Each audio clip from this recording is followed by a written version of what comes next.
ഖുർആനിലെ സൂറത്തുൽ അഹ്സാബിൽ മുഹമ്മദിന് നാട്ടിലുള്ള എല്ലാ പെണ്ണുങ്ങളെയും ഹലാലാക്കിക്കൊണ്ട് അള്ളാഹു ഇറക്കിക്കൊടുത്ത സ്പെഷ്യൽ ഓർഡറാണ് നമ്മൾ കഴിഞ്ഞ ക്ലാസ്സിൽ ചർച്ച ചെയ്തത്.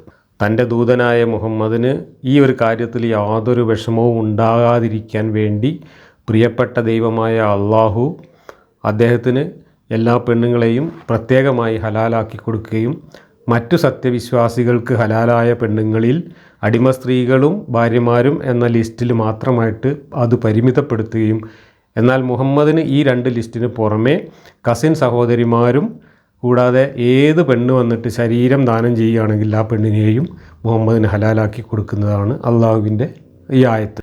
അതിൻ്റെ കാരണം അള്ളാഹു തന്നെ വെളിപ്പെടുത്തിയിട്ടുണ്ട്. നിനക്ക് യാതൊരു വിഷമവും ഉണ്ടാവാതിരിക്കാൻ വേണ്ടി അത്രേ ഇത് എന്ന് ഞാനവിടെ അണ്ടർലൈൻ ചെയ്ത് കാണിച്ചിട്ടുണ്ടത്. എന്നാൽ ഇന്നത്തെ മുഫസ്സിറുകൾ പറയുന്നത് മുഹമ്മദ് ഇതിങ്ങനെ നാട്ടിലുള്ള പെണ്ണുങ്ങളെ മുഴുവൻ കെട്ടുകയും കെട്ടാത്ത പെണ്ണുങ്ങളെ കൂട്ടിക്കൊണ്ടുവരികയൊക്കെ ചെയ്തത് കുടുംബ ബന്ധങ്ങളൊക്കെ ഊട്ടിയുറപ്പിക്കാനും പിന്നെ അനാഥകളെയും വിധവകളെയും ഒക്കെ സംരക്ഷിക്കാനും അങ്ങനെ ജീവകാരുണ്യപരമായിട്ടുള്ള ഒരു ഉദ്ദേശത്തോടു കൂടി സാമൂഹ്യമായിട്ടുള്ള ഒരു രാഷ്ട്രീയ ഉദ്ദേശത്തോടു കൂടിയൊക്കെ ഡിപ്ലോമാറ്റിക്കായിട്ടൊക്കെ ചെയ്തതാണ് എന്നൊക്കെയാണ് ഇന്നത്തെ മുഫസ്സിറുകൾ മുഹമ്മദിൻ്റെ പെണ്ണുകെട്ടൽ മാമാങ്കത്തെ ന്യായീകരിക്കാനും വെളുപ്പിക്കാനും വേണ്ടി പറയുന്നത്.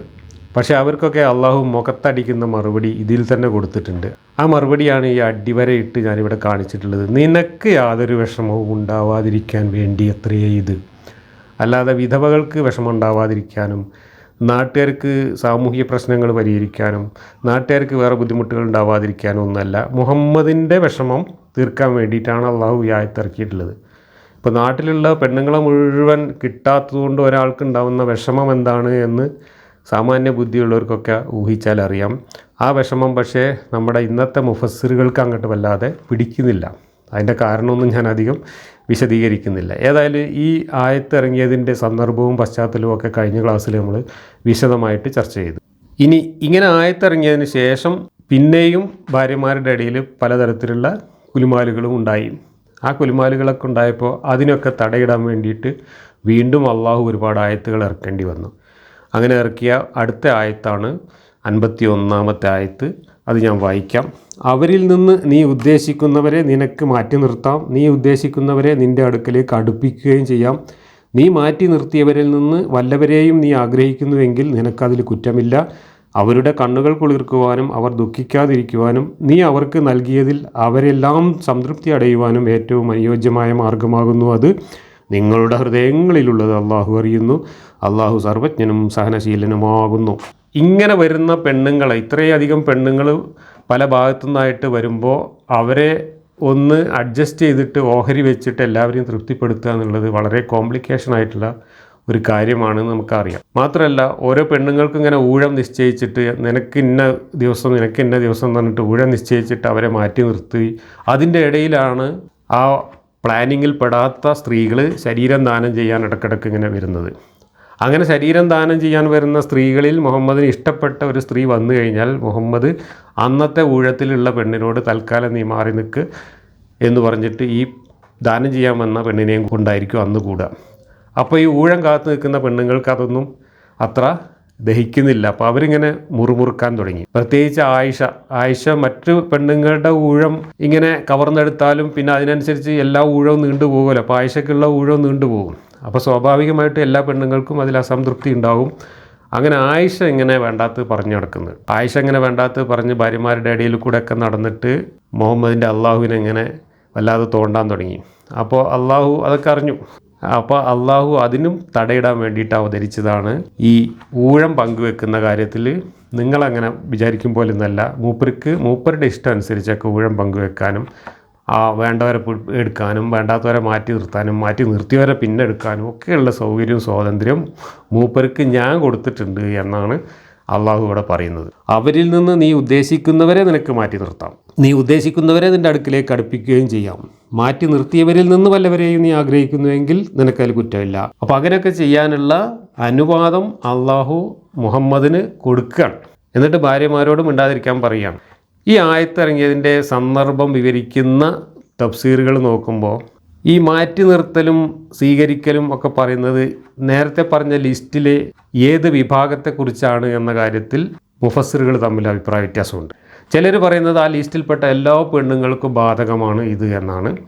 പൊതുവിൽ അങ്ങനെയാണ് നമുക്കത് വായിച്ചാൽ തോന്നുന്നത്.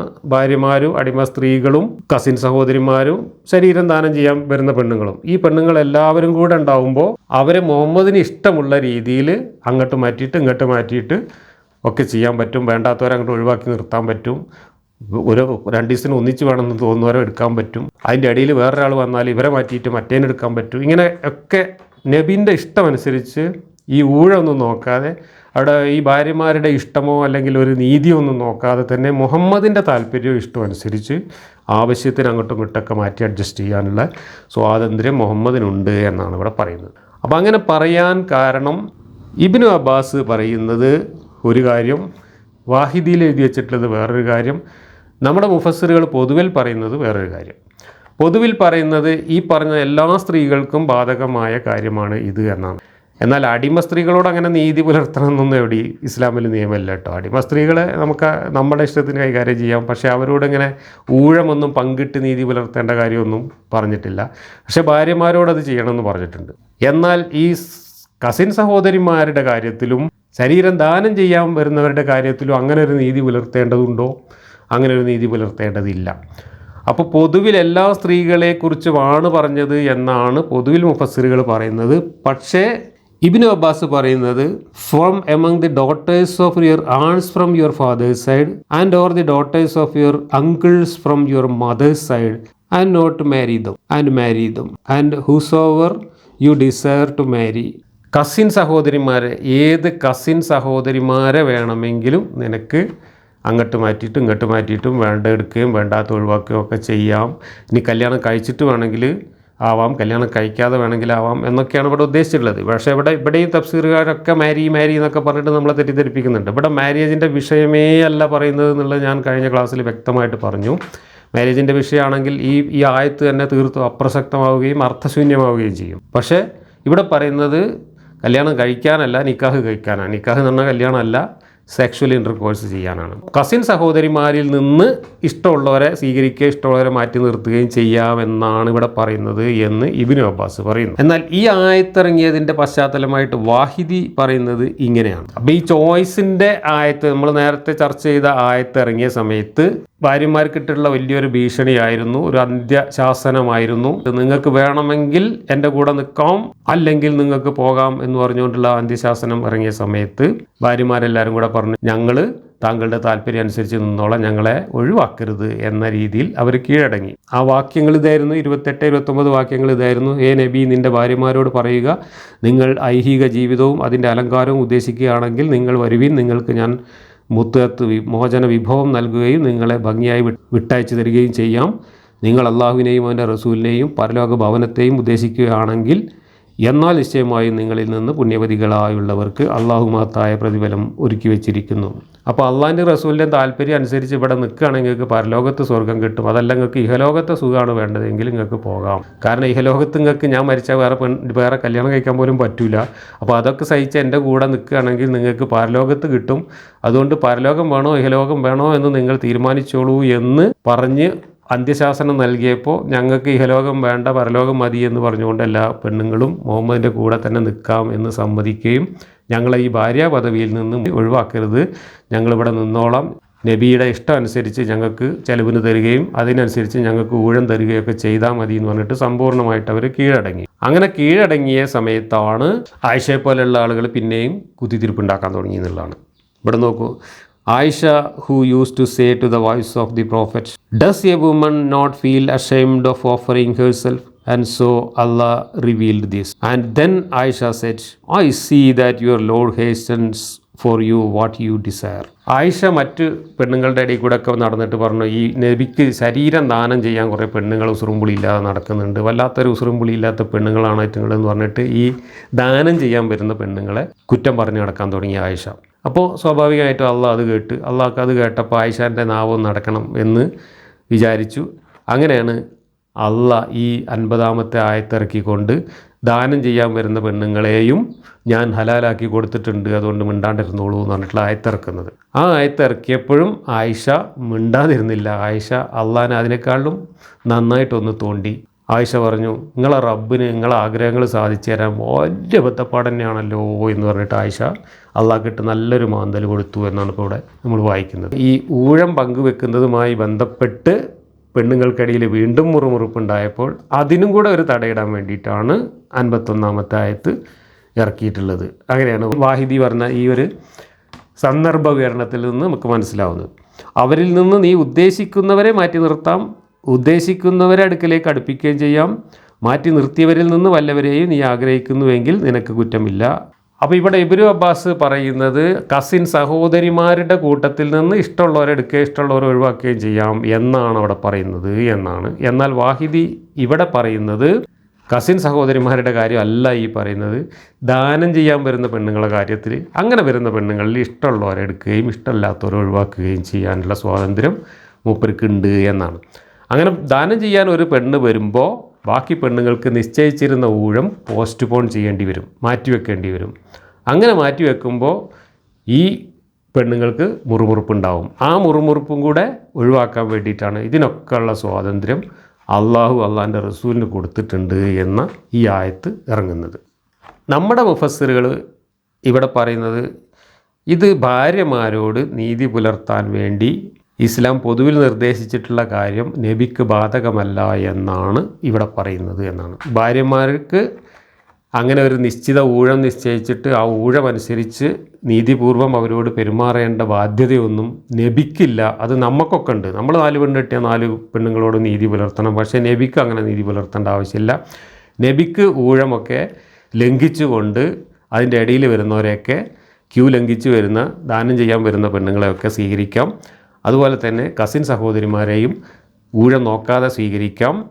ഭാര്യമാരുടെ ഇടയിൽ മാത്രം ഊഴം മതി. പക്ഷേ ആ ഊഴത്തിൻ്റെ ഇടയിൽ മറ്റേത് വരുമ്പോൾ ആ ഊഴവും മാറ്റിവെക്കാം. അങ്ങനെ അതൊക്കെ അള്ളാൻ്റെ റസൂലിൻ്റെ ഇഷ്ടമനുസരിച്ച് കൈകാര്യം ചെയ്യാനുള്ള സ്വാതന്ത്ര്യം അവകാശവും അള്ളാഹു സ്പെഷ്യൽ ഓർഡർ മുഖേന നബിക്ക് കൊടുത്തിട്ടുണ്ട്. അതുകൊണ്ട് ആയിഷ മിണ്ടാണ്ടിരുന്നോ, പെണ്ണുങ്ങളെ മിണ്ടാണ്ടിരുന്നോ എന്നുള്ളതാണ് ഇവിടെ അള്ളാഹു പറയുന്നത്.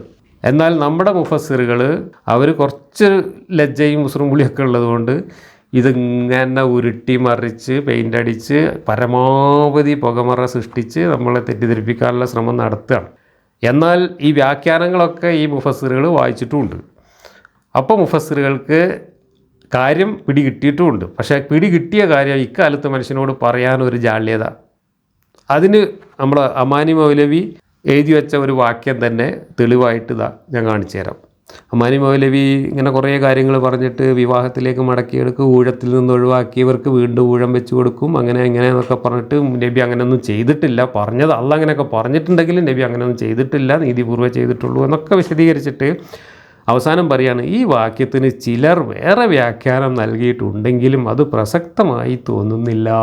അപ്പോൾ അത് പ്രസക്തമായി തോന്നാതിരിക്കാൻ കാരണം ഇന്നത്തെ കാലത്ത് മനുഷ്യന്മാരോട് പറയാൻ അത്രയ്ക്ക് പറ്റിയ കാര്യങ്ങളല്ല ഇതൊന്നും.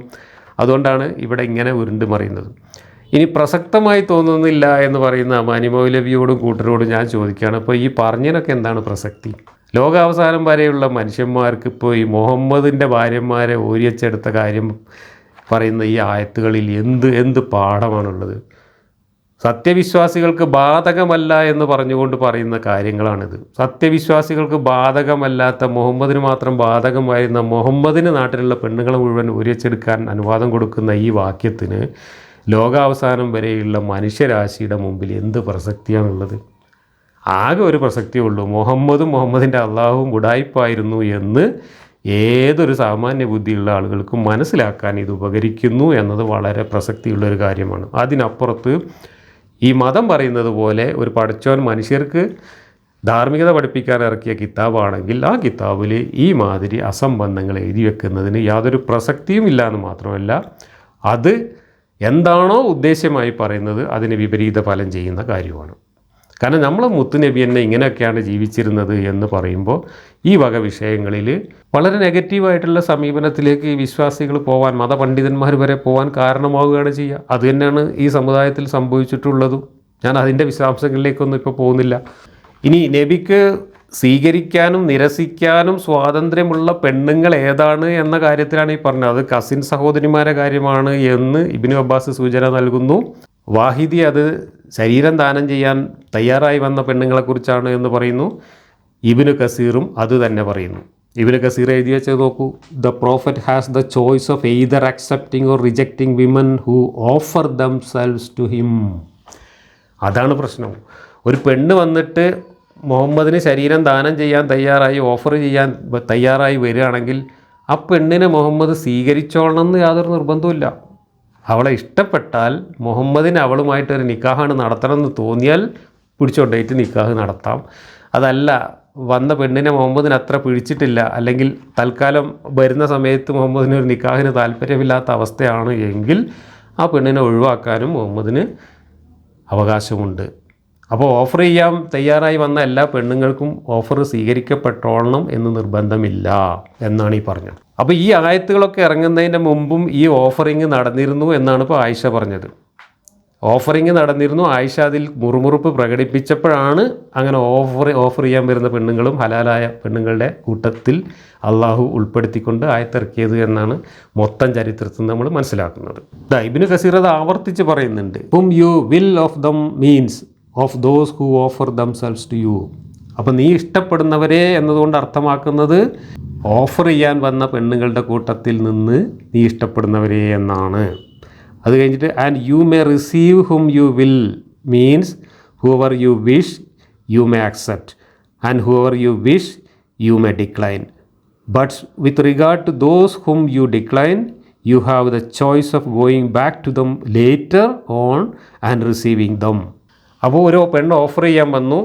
അന്ന് മുഹമ്മദിന് ആ പെണ്ണിനെ വേണ്ടായിരുന്നു. അവളോട് പോകാൻ പറഞ്ഞ് അതേ പെണ്ണിനെ തന്നെ വീണ്ടും മുഹമ്മദിന് വേണം തോന്നുമ്പോൾ വീണ്ടും വിളിച്ചു വരുത്തിയിട്ട് ആവശ്യം നടത്തുകയും ചെയ്യാം. അങ്ങനെ ഓഫർ ചെയ്യാൻ വരുന്ന പെണ്ണുങ്ങളുടെ കാര്യത്തിലാണ് ഇഷ്ടമുണ്ടെങ്കിൽ സ്വീകരിക്കാം, ഇഷ്ടമല്ലെങ്കിൽ മാറ്റി നിർത്താം. ഇനി മാറ്റി നിർത്തിയതിന് പിന്നെ ഒരിക്കൽ ഇഷ്ടം തോന്നുകയാണെങ്കിൽ അപ്പോൾ വിളിച്ചുകൊണ്ടും ചെയ്യാം എന്നൊക്കെ വിശാലമായിട്ട് അള്ളാഹു ഇവിടെ ഓഫർ ചെയ്യുന്നത്. ചില പെണ്ണുങ്ങൾ ഓഫർ ചെയ്യാൻ വേണ്ടി വന്നപ്പോൾ മുഹമ്മദ് സ്വീകരിച്ചതിൻ്റെയും ചില പെണ്ണുങ്ങളെ മുഹമ്മദ് നിരസിച്ചതിൻ്റെയും തെളിവുകൾ ഹദീസുകളിലുണ്ട്. ഓഫർ സ്വീകരിച്ചതിൻ്റെ ഹദീസ് ആയിഷ തന്നെ കുശുമ്പോട് കൂടി പറയുന്നത് കുറേ ഹദീസുകളുണ്ട്. ആ പെണ്ണ് വന്നു, ഈ പെണ്ണ് വന്നു, മുഹമ്മദ് നബിക്ക് ദാനം ചെയ്യാൻ വന്നു എന്നൊക്കെ പറയുന്ന അങ്ങനെ ദാനം ചെയ്ത പെണ്ണുങ്ങളുടെ ലിസ്റ്റൊക്കെ ഉണ്ട്. പക്ഷേ മുഹമ്മദ് ഓഫർ ചെയ്യാൻ വന്ന ഒരു പെണ്ണിനെ സ്വീകരിക്കാതെ ഒഴിവാക്കിയ ഒരു സംഭവമാണ് ബുഖാരിയിൽ പറയുന്ന ഈ ഹദീസിലുള്ളത്. നമുക്ക് ഹദീസ് നോക്കൂ. സഹ്ൽ ഇബ്നു സഅദ് പറയുന്നു, ഒരിക്കൽ ഒരു സ്ത്രീ ചെന്ന് തന്നെ വിവാഹം കഴിക്കണമെന്ന് തിരുമേനിയോട് ആവശ്യപ്പെട്ടു. ഇത് CN അഹമ്മദ് മൗലവി പരിഭാഷപ്പെടുത്തിയപ്പോൾ നടത്തിയ ഒരു തരികിടയാണ് ഞാൻ അണ്ടർലൈൻ ചെയ്ത് കാണിച്ചിരിക്കുന്നത്. അതിൻ്റെ അറബി അവിടെ അണ്ടർലൈൻ ചെയ്ത് കാണിച്ചിട്ടുണ്ട്. അർളത്ത് നഫ്സഹ അലൻ നബി എന്നാണ് അറബിയിൽ എഴുതി വെച്ചിട്ടുള്ളത്. ഒരു പെണ്ണ് നബിക്ക് ശരീരം സമർപ്പിക്കാനായിട്ട് വന്നു എന്നാണ് അറബിയിൽ എഴുതി വെച്ചിട്ടുള്ളത്. പക്ഷേ CN അഹമ്മദ് മൗലവിക്ക് അള്ളാൻ്റെ അത്ര ഉളുപ്പില്ലായ്മ ഇല്ലാത്തത് കൊണ്ട് CN അഹമ്മദ് മൗലവി ഒരു തരികിട ഒപ്പിച്ചിട്ട് ഒരു സ്ത്രീ ചെന്ന് നബി തന്നെ വിവാഹം കഴിക്കണമെന്ന് ആവശ്യപ്പെട്ടു എന്നുണ്ടാക്കിയിട്ട് അവിടെ ഒരു വിവാഹം കൊണ്ടുവന്ന് തിരികെ മലയാളത്തിൽ പരിഭാഷപ്പെടുത്തിയവരും മലയാളത്തിൽ തഫ്സീർ എഴുതിയവരും ഒക്കെ ഈ വിവാഹം എന്ന് ബ്രാക്കറ്റിലിട്ടിട്ട് നമ്മളെ തെറ്റിദ്ധരിപ്പിക്കുകയാണ്. ഇവിടെ ഒരു പെണ്ണ് വന്നത് വിവാഹം കഴിക്കണം എന്ന് പറഞ്ഞിട്ടല്ല, ഒരു പെണ്ണ് ശരീരം ദാനം ചെയ്യാനാണ് വന്നത്. അങ്ങനെ ഒരു പെണ്ണ് വന്ന സമയത്ത് അവിടെ ഉണ്ടായിരുന്ന ഒരാൾ തിരുമേനിയോട് പറഞ്ഞു, ദൈവദൂതരെ, അവളെ എനിക്ക് വിവാഹം ചെയ്തു തന്നാലും. തിരുമേനി ചോദിച്ചു, നിൻ്റെ അടുക്കൽ എന്തുണ്ട്? അദ്ദേഹം പറഞ്ഞു, എൻ്റെ അടുക്കൽ യാതൊന്നുമില്ല. തിരുമേനി അരുളി, നീ പോയി നോക്കൂ, ഇരുമ്പിൻ്റെ ഒരു മോതിരമെങ്കിലും കിട്ടുമോ എന്ന്. അദ്ദേഹം പോയി കുറേ കഴിഞ്ഞ് മടങ്ങി വന്നിട്ട് പറഞ്ഞു, ഇല്ല, അള്ളാഹുവാണ്, എനിക്കൊന്നും ഇരുമ്പിൻ്റെ ഒരു മോതിരം പോലും കിട്ടിയില്ല. ഇതാ എൻ്റെ മുണ്ട്, പകുതി ഞാൻ അവൾക്ക് കൊടുക്കാം. സഹ്ൽ പറയുന്നു, അദ്ദേഹത്തിന് ആ ഉടുത്ത മുണ്ടല്ലാതെ മേൽമുണ്ട് കൂടി ഉണ്ടായിരുന്നില്ല. തിരുമേനി അരളി, നിങ്ങൾ മുണ്ട് കൊണ്ട് എന്തൊക്കെ ചെയ്യും? നിങ്ങൾ ഉടുക്കുമ്പോൾ അവൾക്ക് ഉപയോഗിക്കാൻ കഴിയുകയില്ല, അവൾ ഉടുക്കുമ്പോൾ നിങ്ങൾക്ക് ഉപയോഗിക്കാനും കഴിയില്ലല്ലോ. ആ മനുഷ്യൻ അവിടെ തന്നെ ഇരിപ്പായി. കുറേ കഴിഞ്ഞപ്പോൾ അവിടെ നിന്ന് എഴുന്നേറ്റു. അവിടുന്ന് അദ്ദേഹത്തെ വിളിച്ച് ചോദിച്ചു, നിങ്ങൾ ഖുർആൻ്റെ വല്ല ഭാഗവും പഠിച്ചിട്ടുണ്ടോ? പഠിച്ചിട്ടുണ്ട്, ഇന്ന സൂറത്ത്. ചില സൂറത്തുകൾ അദ്ദേഹം എണ്ണി പറഞ്ഞു. തിരുമേനി അരളി, നിങ്ങൾ പഠിച്ചു വെച്ച ഖുർആനെ മഹറായി പരിഗണിച്ചുകൊണ്ട് അവളെ നിങ്ങൾക്ക് ഞാൻ ഇതാ വിവാഹം ചെയ്തു തന്നിരിക്കുന്നു. അപ്പോൾ മുഹമ്മദിന് ഒരു സ്ത്രീ ശരീരം ദാനം ചെയ്യാൻ തയ്യാറായി വന്നു. അപ്പോൾ മുഹമ്മദ് അവിടെ നിൽക്കുന്ന ആൾക്കാരുടെയൊക്കെ മുഖത്തേക്ക് നോക്കി, ആർക്കെങ്കിലും ഇതിനെ വേണോ എന്ന മട്ടിൽ നോക്കി, അപ്പോൾ ഒരു ചങ്ങായി പറഞ്ഞു, എനിക്ക് കിട്ടിയാൽ കൊള്ളാമെന്ന് പറഞ്ഞു. അപ്പോൾ എൻ്റെ അടുത്ത് എന്താ മഹർ കൊടുക്കാനുള്ളത് എന്ന് ചോദിച്ചു. എൻ്റെ അടുത്ത് ഒന്നുമില്ല എന്ന് പറഞ്ഞു. എന്നാൽ ഒരു ഇരുമ്പിൻ്റെ മോതിരെങ്കിലും ഉണ്ടോ എന്നൊന്ന് പോയി നോക്കുക പറഞ്ഞു. അപ്പം പറഞ്ഞു അതും കിട്ടാനില്ല എന്ന്. നിൻ്റെ ഉടുത്ത മുണ്ട് വേണമെങ്കിൽ കൊടുക്കാമെന്ന് പറഞ്ഞു. ഉടുത്ത മുണ്ട് കൊടുത്താൽ എങ്ങനെ ഞങ്ങൾ രണ്ടാളും കൂടെ കൊടുക്കുക? എന്നാൽ പിന്നെ ഒരു കാര്യം ചെയ്യ്, അജ്ജ് ഖുറാൻ വല്ലതും പഠിച്ചിരിക്കണോ? ഞാൻ പഠിച്ചിട്ടുണ്ട്, ഇന്ന സൂറത്തൊക്കെ പഠിച്ചിട്ടുണ്ട്. എന്നാൽ അത് മതി, ആ പഠിച്ച സൂറത്ത് മഹറായിട്ടാണ് കാക്കാക്കിയിട്ട് ജോളനെ കൊണ്ടുപോയിക്കോ എന്ന് പറഞ്ഞിട്ട് മുഹമ്മദിന് ശരീരം ദാനം ചെയ്യാൻ തയ്യാറായി വന്ന ഒരു പെണ്ണിനെ വേറെ ഒരാളുടെ പെരടിയിൽ മുഹമ്മദ് വെച്ച് കെട്ടുകയാണ്. അപ്പോൾ ആ പെണ്ണാരാണ്? മുഹമ്മദ് ആരാണ്? മുഹമ്മദിന് നാട്ടിലുള്ള പെണ്ണുങ്ങളൊക്കെ ആരുടെയെങ്കിലുമൊക്കെ പെരടിയിൽ വെച്ച് കെട്ടാനുള്ള അധികാരമുണ്ടായിരുന്നു.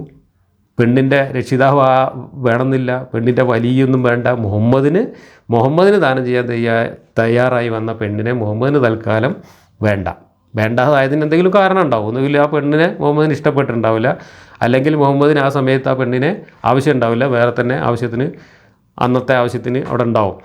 എന്തോ കാരണങ്ങൾ കൊണ്ട് ആ പെണ്ണിനെ മുഹമ്മദ് വേണ്ടാന്ന് തീരുമാനിക്കുകയും എന്നിട്ട് വേറെ ആർക്കെങ്കിലും വേണമെന്നുള്ള രീതിയിൽ മറ്റുള്ളവരെ മുഖത്തേക്ക് നോക്കുകയും ചെയ്തപ്പോൾ ഒരുത്തനെ അത് കിട്ടിയാൽ കൊള്ളാമെന്ന് പറഞ്ഞ് അപ്പോൾ അവനോട് എന്തെങ്കിലും ഉണ്ടെങ്കിൽ കൊടുക്കുക. കാരണം അവൻ്റെ അടുത്ത് ഒന്നുമില്ല. എന്നാൽ പിന്നെ ഖുറാൻ പഠിച്ചിക്കണോ എന്ന് ചോദിച്ചിട്ട് ഖുറാൻ പഠിച്ചിട്ടുണ്ട് എന്ന് പറഞ്ഞിട്ട് അത് മഹറായിയാണ് കണക്കാക്കിക്കളാ, കൊണ്ടുപോയിക്കോ എന്ന് പറഞ്ഞിട്ട് ഒരു പെണ്ണിനെ വെച്ച് കെട്ടി കൊടുക്കുകയാണ് മുഹമ്മദ്. ഇതാണ് മുഹമ്മദിൻ്റെ കാലത്ത് ശരീരം ദാനം ചെയ്യാൻ തയ്യാറായി വന്നിരുന്ന പെണ്ണുങ്ങളെക്കുറിച്ചുള്ള വിവരണങ്ങളിൽ നമ്മൾ കാണുന്നതിൻ്റെ ഒരു സാമ്പിൾ. അപ്പം മുഹമ്മദിൻ്റെ ഈ പെണ്ണുങ്ങൾ, ഭാര്യമാർ, അടിമ സ്ത്രീകൾ, കസിൻ സഹോദരിമാർ, പിന്നെ ദാനം ചെയ്യാതിരുന്ന പെണ്ണുങ്ങൾ, ഈ പെണ്ണുങ്ങളൊക്കെ കൂടെ ഊരി വെച്ചെടുക്കുന്നതുമായി ബന്ധപ്പെട്ട് മുഹമ്മദിൻ്റെ ഭാര്യമാർക്കിടയിലുണ്ടായ മുറുമുറുപ്പും കുശുകുശുപ്പും കാരണം അവരെ വായടപ്പിക്കാൻ വേണ്ടിയിട്ടാണ് അള്ളാഹു ഈ കിടന്ന് ഇടങ്ങാറാവുന്നത്. ഇനി അള്ളാഹുവിൻ്റെ അടുത്ത ആയത്ത് വായിച്ചു നോക്കുക, 52. ഇനിമേൽ നിനക്ക് സ്ത്രീകളെ വിവാഹം കഴിക്കാൻ അനുവാദമില്ല, ഇവർക്ക് പകരം വേറെ ഭാര്യമാരെ സ്വീകരിക്കുവാനും. വിവാഹം കഴിക്കാൻ എന്നുള്ളത് നിങ്ങൾ പരിഗണിക്കേണ്ട കേട്ടോ, അതൊന്നും ഈ ഖുർആൻ്റെ ആയത്തിലുള്ളതല്ല, അതൊക്കെ ഇവരങ്ങ് കൂട്ടിച്ചേർക്കുകയാണ്. ഇനിമേൽ നിനക്ക് സ്ത്രീകൾ ഹലാലല്ല, ഇവർക്ക് പകരം വേറെ ഭാര്യമാരെ സ്വീകരിക്കുവാനും പാടില്ല. അവരുടെ സൗന്ദര്യം നിനക്ക് കൗതുകം തോന്നിച്ചാലും ശരി, നിന്റെ വലതുകൈ ഉടമപ്പെടുത്തിയവർ ഒഴികെ. അള്ളാഹു എല്ലാ കാര്യവും നിരീക്ഷിച്ചു കൊണ്ടിരിക്കുന്നവനാകുന്നു. ഇവിടെ മുഫസ്സിറുകൾ പറയുന്ന എല്ലാ ആധുനിക ന്യായീകരണങ്ങളുടെയും മണ്ട അടിച്ചു പൊളിക്കുകയാണ് അള്ളാഹു. എന്താണ്? നബി വിവാഹങ്ങൾ കഴിച്ചിരുന്നത് വിധവകളെ സംരക്ഷിക്കാൻ വേണ്ടിയിട്ടാണ്, കുടുംബ ബന്ധങ്ങൾ പുലർത്താൻ വേണ്ടിയിട്ടാണ്, നബി രാഷ്ട്രീയ ലക്ഷ്യങ്ങൾക്ക് വേണ്ടിയിട്ടാണ് എന്നൊക്കെയുള്ള എല്ലാ ചീട്ട് കൊട്ടാരങ്ങളും പണം എന്ന് തകർക്കുന്ന വാചകമാണ് അള്ളാഹു ഇവിടെ എഴുതി വെച്ചിരിക്കുന്നത്. നേരത്തെ അള്ളാഹു എന്താ പറഞ്ഞത്? നിനക്ക് യാതൊരു വിഷമവും ഉണ്ടാവാതിരിക്കാൻ വേണ്ടി എന്നാണ്. ഇവിടെ അതിൻ്റെ ബാക്കിയാണ് ഈ കാണുന്നത്. അവരുടെ സൗന്ദര്യം നിനക്ക് കൗതുകം തോന്നിച്ചാലും ശരി, ഈ പറഞ്ഞതിൻ്റെ അപ്പുറത്തേക്ക് നീ വേറെ പെണ്ണുങ്ങൾ അന്വേഷിച്ച് പോകാൻ പാടില്ല, നിനക്ക് ഹലാലല്ല. ഈ ആയത്തിലും മുഫസ്സിറുകൾ വലിയ തരികിട നടത്തിയിട്ടുണ്ട്. ഇവിടെ ഈ പറഞ്ഞ ലിസ്റ്റ് കഴിഞ്ഞതിന് ശേഷം ഇതിൻ്റെ അപ്പുറത്തേക്ക് വേറെ പെണ്ണുങ്ങൾ അന്വേഷിച്ച് നീ പോകാൻ പാടില്ല എന്നാണ് ഈ പറഞ്ഞിരിക്കുന്നത്. അത് വ്യക്തമാണ്, പല മുഫസ്സിറുകളും അത് സമ്മതിച്ചിട്ടുണ്ട്. അത് തന്നെയാണ് ഇവിടെ ആശയം കൊണ്ട്, സന്ദർഭം കൊണ്ട് നമുക്ക് മനസ്സിലാവുന്നത്. എന്നാൽ അതിന് പകരം നേരത്തെ നുണ പറഞ്ഞത് ഇതൊക്കെ വിവാഹം കഴിക്കാനാണ് എന്ന് നുണ പറഞ്ഞതുകൊണ്ട് ആ നുണക്കൊപ്പിച്ച് ഇതിനെ വ്യാഖ്യാനിക്കാൻ വേണ്ടി മുഫസ്സിറുകൾ എന്താ ചെയ്തത്?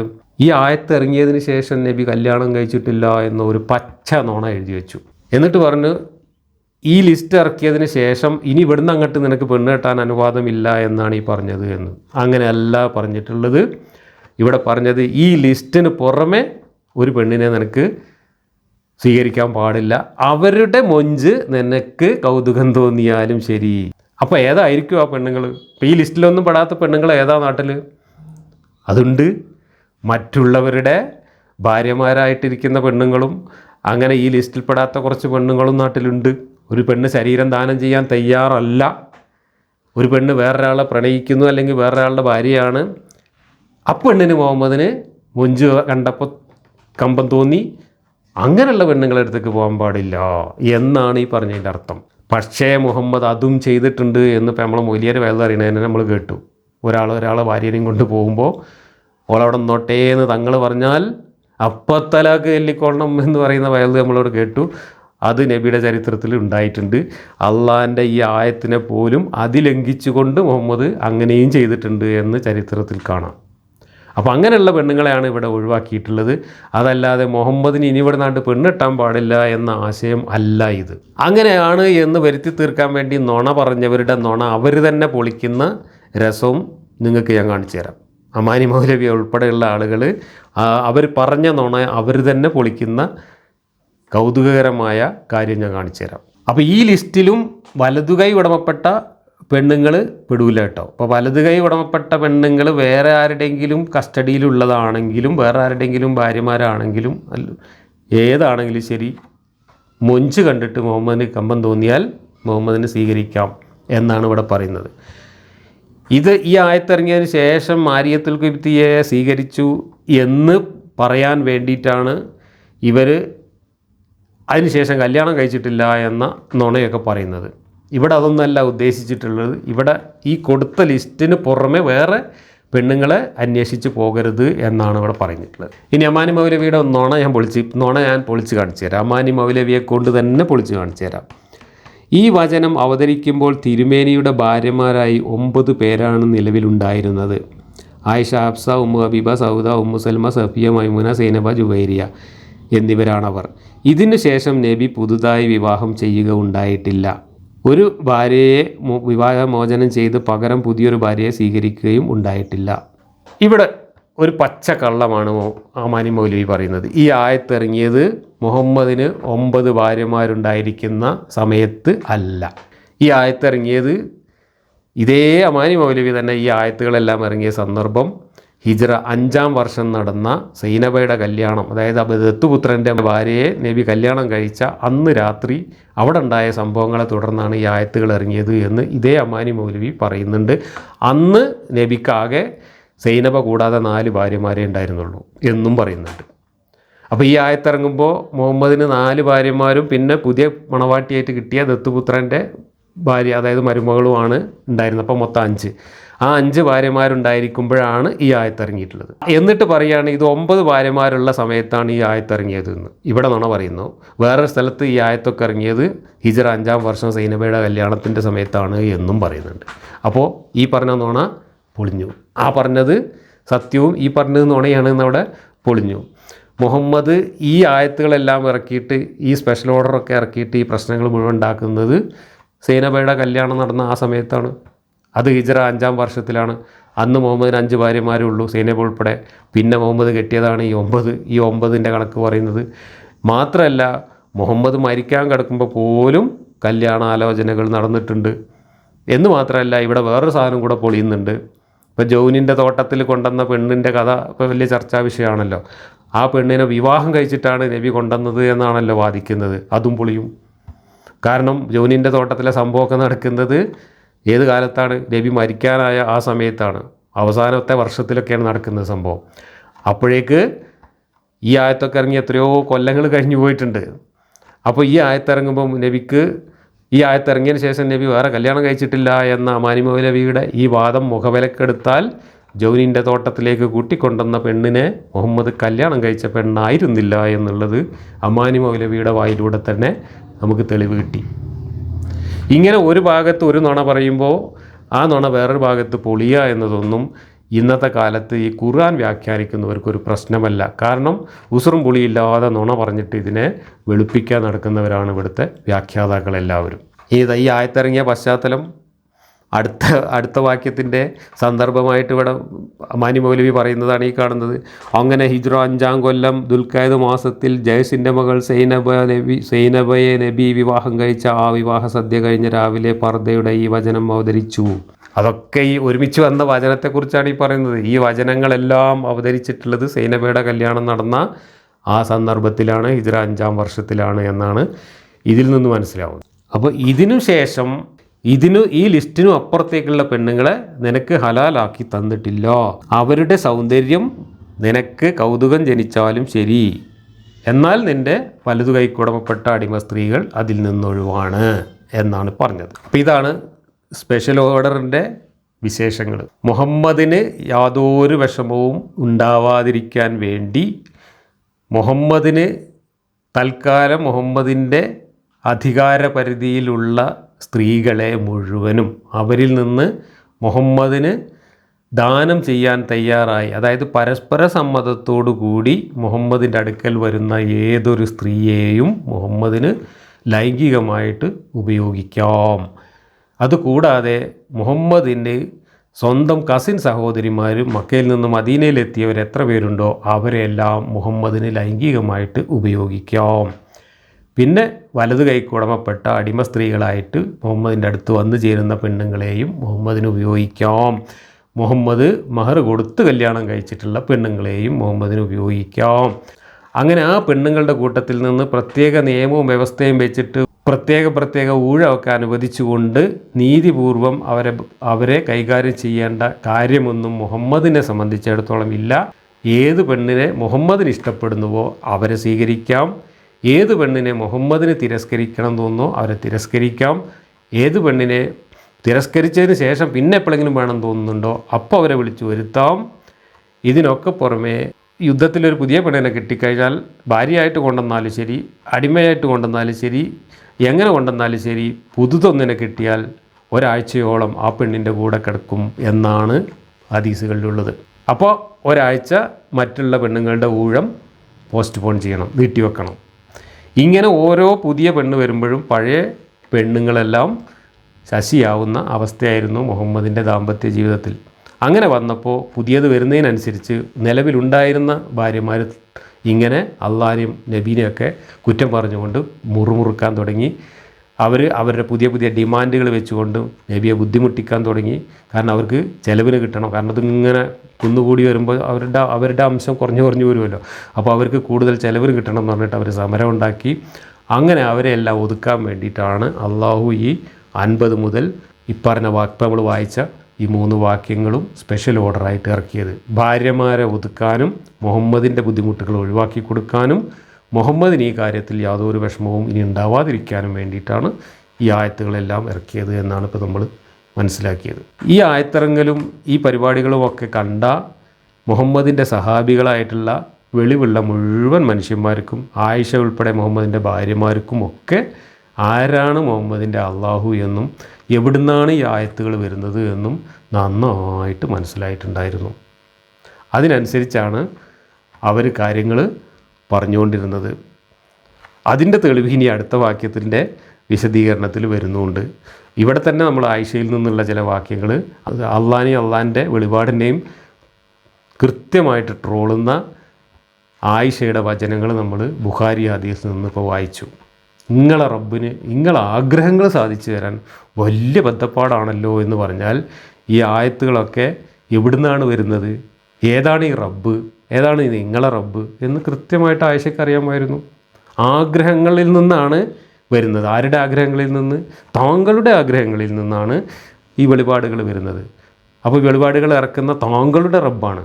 എല്ലാവരുടെയും റബ്ബോ പ്രപഞ്ചത്തിൻ്റെ റബ്ബോ ഒന്നുമല്ല ആയിഷാൻ്റെ റബ്ബ് എന്ന് പറയുന്നത്. താങ്കളുടെ റബ്ബ് എന്ന് മുഹമ്മദിൻ്റെ മുഖത്ത് നോക്കി പറയുമ്പോൾ ആയിഷയ്ക്ക് ഈ റബ്ബിൽ വിശ്വാസമുണ്ടായിരുന്നോ ഇല്ലേ എന്നുള്ളത് നിങ്ങൾ ആലോചിച്ചാൽ മതി.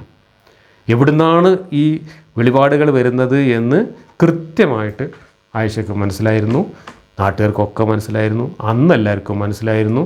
പക്ഷേ മുഹമ്മദിന് ശേഷം ഇതൊരു വലിയ ഗോത്രമായിട്ടും ഒരു വലിയ രാഷ്ട്രമായിട്ടും ഒരു സാമ്രാജ്യമായിട്ടും ലാഭകരമായ ഒരു രാഷ്ട്രീയ പ്രസ്ഥാനമായിട്ടും വളർന്നു കഴിഞ്ഞപ്പോൾ ഈ മുഹമ്മദിനെ ഒരു വലിയ ആൾദൈവമാക്കിയിട്ട് പൊക്കിക്കാണിച്ചുകൊണ്ട് ഈ മതം നിലനിർത്തേണ്ടത് രാഷ്ട്രീയമായ ആവശ്യമായിരുന്നു.